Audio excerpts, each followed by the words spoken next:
4 years. That is how long it had been since King Charles had stood in the same room as both of his grandchildren. And then, on the 10th of July, at a private house in Gloucestershire, it happened. No cameras, no official photographs, no warning. Buckingham Palace confirmed it only after the fact. Harry was there. Meghan was there. Archie and Lilibet were there. And 2 people were not. Because while the king was quietly reopening a door he had kept shut since 2022, the Prince and Princess of Wales were somewhere else entirely. And in the 2 weeks since, William has not said a single public word about any of it. Not one. Before that meeting could even happen, an invitation from Buckingham Palace was extended to Harry, then refused, then accepted, then pulled. And the reason the palace gave for pulling it has almost nothing to do with family, and everything to do with the Constitution. Stay with me, because that reason is the whole story. Let's set the board properly, because the reporting on this visit has been chaotic, and a lot of what has circulated online is simply not accurate.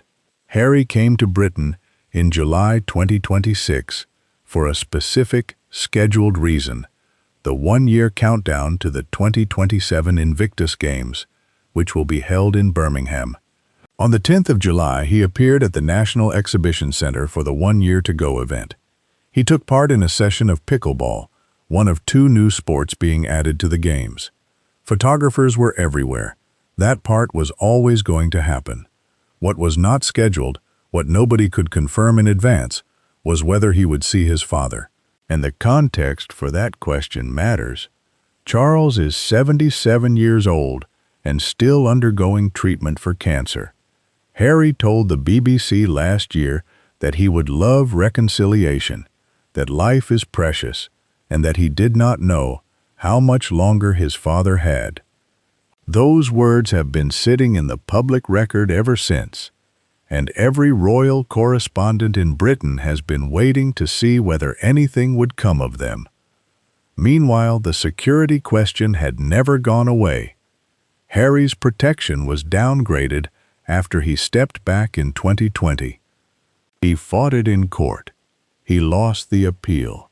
And this year, the question of what protection he and Meghan would receive on British soil was back in front of the officials who decide these things, with reporting suggesting real division inside the committee weighing it.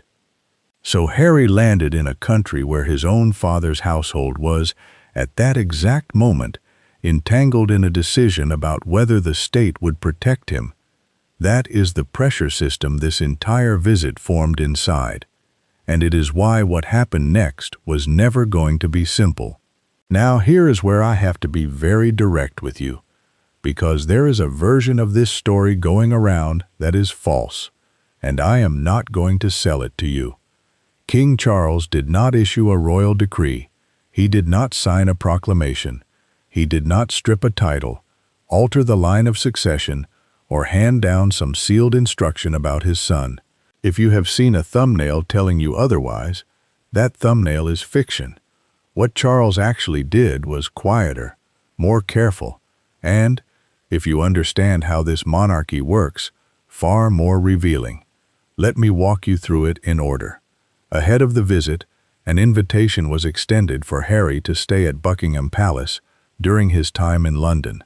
This was not nothing. Harry has not had a home in Britain since he was evicted from Frogmore Cottage.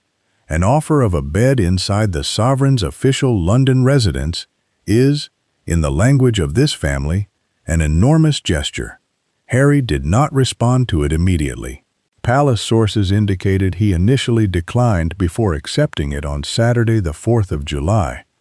Then, on the morning of Monday the 6th, it was confirmed he would be staying there. British newspapers ran with it. Reconciliation, they said. The king has opened the doors.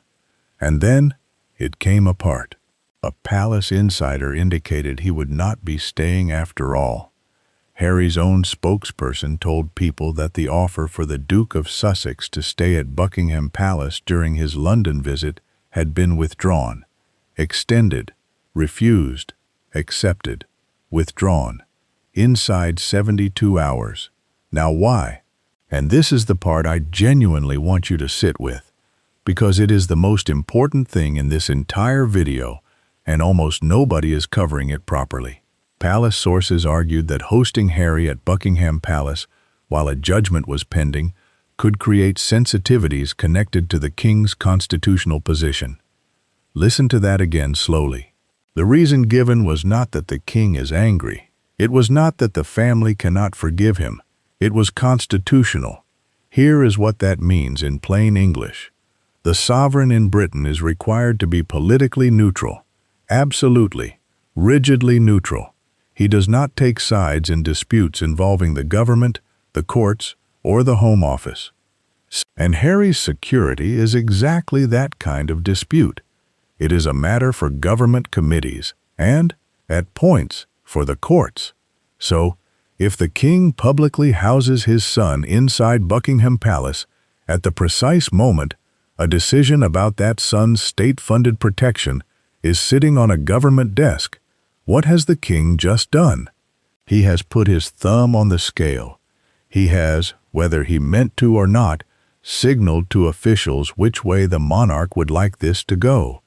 And a monarch is not permitted to do that, not for a stranger, not for his own child.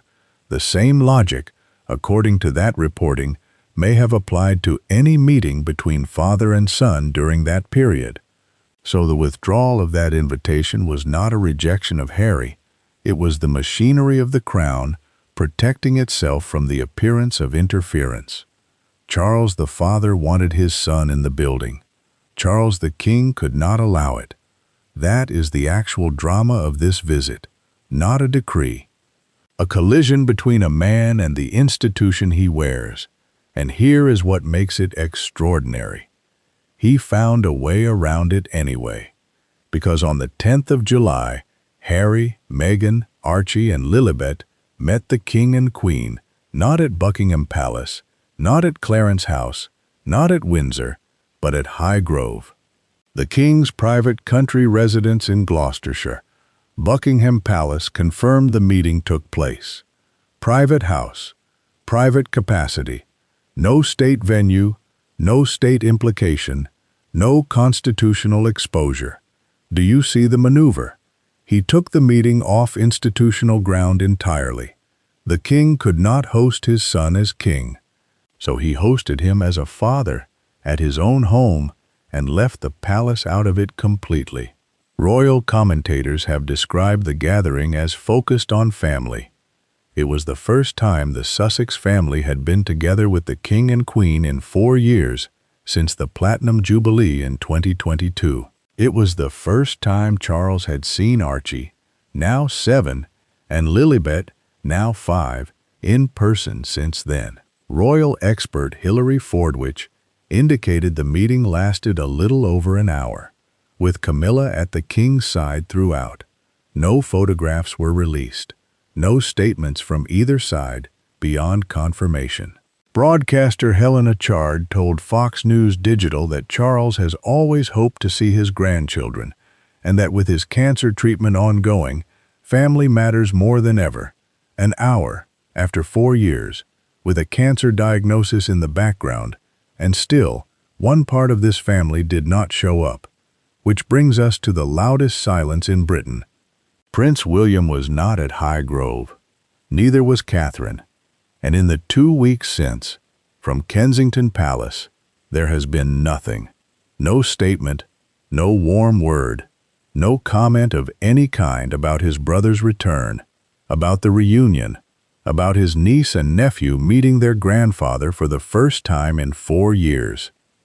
Now, before anyone accuses me of manufacturing a scandal out of a man simply going about his week, let's be rigorous about this, because there is a real distinction between silence and absence, and the reporting supports one of them very specifically. The absence was not accidental. It was policy. A source told the Mirror that the Prince and Princess of Wales's personal stance on the Sussexes has not changed.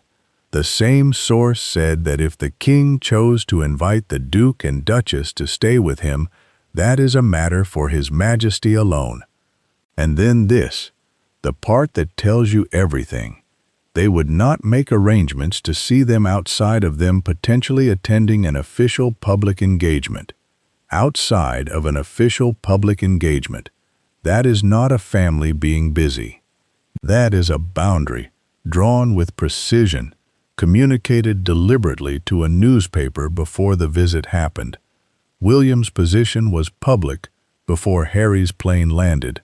Fox News Digital ran the absence past royal experts, who read it as speaking volumes.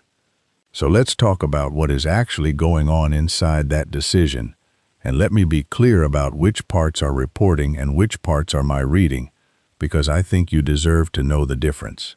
Here is what is documented. William's stated position has not moved. He did not attend. He has not commented. He has, over a period of years now, said essentially nothing publicly about his brother. Through the Netflix series, through Spare, through the security litigation, through the BBC interview. Not one substantive public response. Here is my reading, and it is a reading. William's silence is not sulking. It is strategy, and it is the single most disciplined thing anyone in that family has done in 6 years. Think about what happened every single time a royal responded to something Harry said. It generated a news cycle. It generated a rebuttal. It generated a chapter. Every reply was fuel. William appears to have concluded at some point around 2021 that the only move that does not lose is the move you do not make. There is also the harder truth, and I do not think it serves anyone to pretend otherwise. William has said nothing because he does not need to. He is the heir. Time is entirely on his side. Charles is 77 and unwell. The moment the crown passes, every question about Harry's place, his security, his residence, his role at state occasions, his children's standing, lands on William's desk, and lands there with no obligation to explain himself to anyone. Silence now costs him nothing. Speech could cost him a great deal. And compare it to the past, because the contrast is stark. This is a man who once released a statement within 24 hours of the Oprah interview. A man who was filmed saying, in a corridor, that his family was very much not racist. A man who walked beside his brother behind their grandfather's coffin and was photographed talking to him afterwards. In a moment, the entire world read as a thaw. That version of William engaged. This one does not. Something changed, and the change appears to be permanent. There is one more layer here, and it is the one I find most persuasive. Catherine, the Princess of Wales, was treated for cancer and marked 1 year since remission earlier this year. William has spoken about how difficult that period was for the family. And I would suggest that a man who has spent 2 years watching his wife fight for her health while raising 3 children through it has developed a very short list of things he considers worth his energy. A public statement about a rift he did not create is not on that list. So when people ask why William stayed away from Highgrove, I think the answer may be far simpler and far more human than palace intrigue. He is protecting a household that has already been through enough. But that raises a question nobody has satisfyingly answered, and it is the one that will define the next decade of this monarchy. If Charles has decided that his grandchildren should know him, and Highgrove says he has, what happens to that decision the day William becomes king? Because Charles can invite whoever he likes to his own home, William will not be bound by a single one of those invitations. Hold that thought. Let's go around the family properly, and I am going to be honest with you about where the record ends and where the reading begins, because a lot of channels will not be. Camilla first. The Queen was at Highgrove. She was, by Hilary Fordwich's account, at the King's side for the duration of the meeting.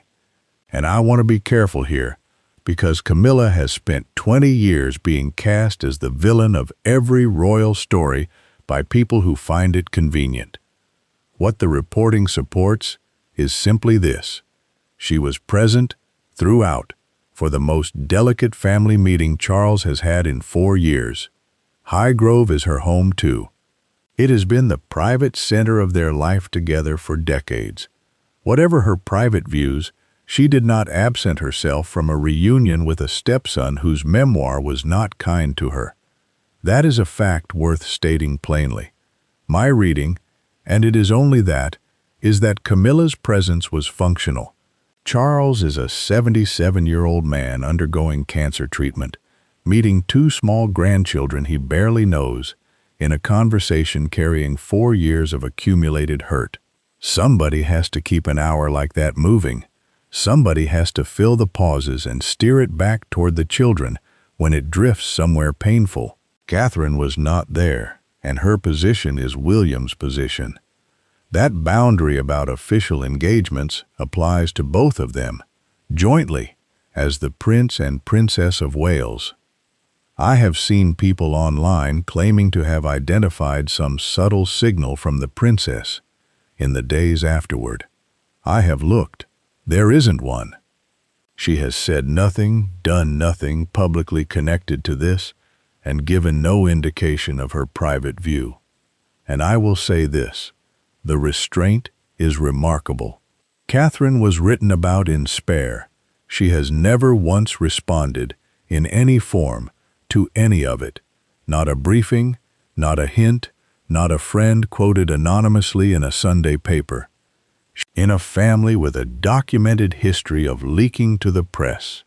That is close to unprecedented. Princess Anne, no comment, and there was never going to be one. Anne is 75, remains among the hardest working members of the family by engagement count, and has spent 5 decades declining to discuss family business in public. She has occasionally offered dry, pointed remarks about modern royal life in interviews, but she does not do commentary on her nephews. If you find a channel telling you what Princess Anne thinks about Highgrove, that channel is making it up. What I would say is this: Anne represents the argument Harry lost. Her entire working life is the case for the institution over the individual. Turn up, do the work, do not explain yourself, do not complain. Every hour she works is a silent counter-argument to the Sussex position. She does not have to say a word, and she never will. Prince Edward, also silent, also unsurprising. The Duke of Edinburgh has quietly absorbed an enormous share of the workload created by the Sussexes leaving and by Andrew's removal from public life. He and the Duchess have become the reliable middle of this operation. Edward has never publicly commented on Harry, and there is no reason to expect he will start now. So the picture is this: one household opened its door, one household kept its position, and everyone else said nothing at all. Now what does any of it actually change?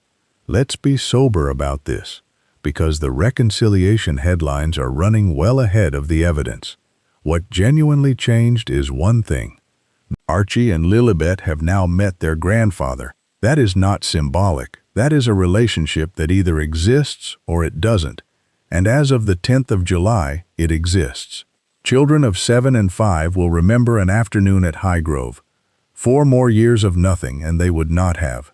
For a man of 77 with cancer, that may have been the entire objective. Not reconciliation with Harry, access to his grandchildren while there is still time. What did not change is almost everything else. There is no route back to working royal status. That door is shut, and nobody serious is suggesting otherwise. There has been no repositioning of William. The Wales position, publicly stated, has not moved, and the security question, the actual engine of this entire dispute, remains a matter for government committees, not for the king, precisely as the constitutional reasoning around that withdrawn invitation demonstrated. So here are 3 things I would watch over the next 12 months. The first is the 2027 Invictus Games in Birmingham. This is the real fixture. Reporting has suggested people planning the games are working toward Charles having a role in the opening ceremony, and that Harry wants his father involved. If Charles appears on that stage alongside his son, on British soil, in front of the world's cameras, that is a public reconciliation, in a way an hour at Highgrove is not. Watch whether the palace ever confirms it. Watch even harder whether William attends anything connected to it. The second is the security determination. Whatever is decided about Harry and Meghan's protection in Britain sets the ceiling on everything. If there is meaningful protection, Meghan and the children can come back with some regularity, and family contact becomes possible rather than exceptional. If there is not, then Highgrove was a one-off, and the family reverts to Harry flying in alone for charity engagements. The third is Christmas. Sandringham is the tell. It always has been. An invitation extended and accepted would mean something an unannounced summer afternoon simply does not, because Sandringham is collective. Sandringham means walking to church past photographers, with the entire family, including the brother who has said nothing. Watch December, and there is a deeper question underneath all of it. This monarchy is in a period of visible contraction. Charles is unwell and working a reduced schedule. Catherine has come through cancer treatment. Andrew is gone from public life entirely amid the Epstein files. The working core is now startlingly small, and Anne is 75, Edward is 62. That arithmetic does not improve on its own, and it puts a question in front of William that he will inherit whether he wants it or not. Does a shrunken institution eventually need Harry back in some limited capacity, or does it accept being smaller? I think William has already answered that privately, and I think the answer is no. I think he intends to run a leaner monarchy and considers the Sussex chapter closed. But I have been wrong before, and so has every royal correspondent in Britain. So here is my honest take. July 2026 was not a reconciliation. It was a father with a cancer diagnosis making sure his grandchildren knew his face and finding a constitutional side door to do it, because the front door of Buckingham Palace was closed to him by the office he holds. That is not warmth defeating a rift. That is a man running out of time and refusing to let the institution take this from him as well. And the silence from Kensington Palace tells you the rest. William did not attend, has not commented, and has not moved a millimeter from a position stated publicly before Harry ever landed. Charles opened a door in his own house. His heir is under no obligation to keep it open. The reunion happened at Highgrove for a reason. The reason was that it could not happen anywhere else. Now, there is one detail from this visit that I deliberately did not cover in this video, because it deserves its own. Because if the Invictus Games opening ceremony in Birmingham goes ahead the way its planners are working toward, King Charles and Prince Harry will stand on a stage together, in Britain, in front of the entire world. And there is a very specific reason certain people inside that family would find that prospect alarming. That is the next video. If you want it the moment it lands, subscribe and turn the bell on. And tell me below, was Highgrove the beginning of something, or was it the end of it? I read every one of them. I'll see you in the next one.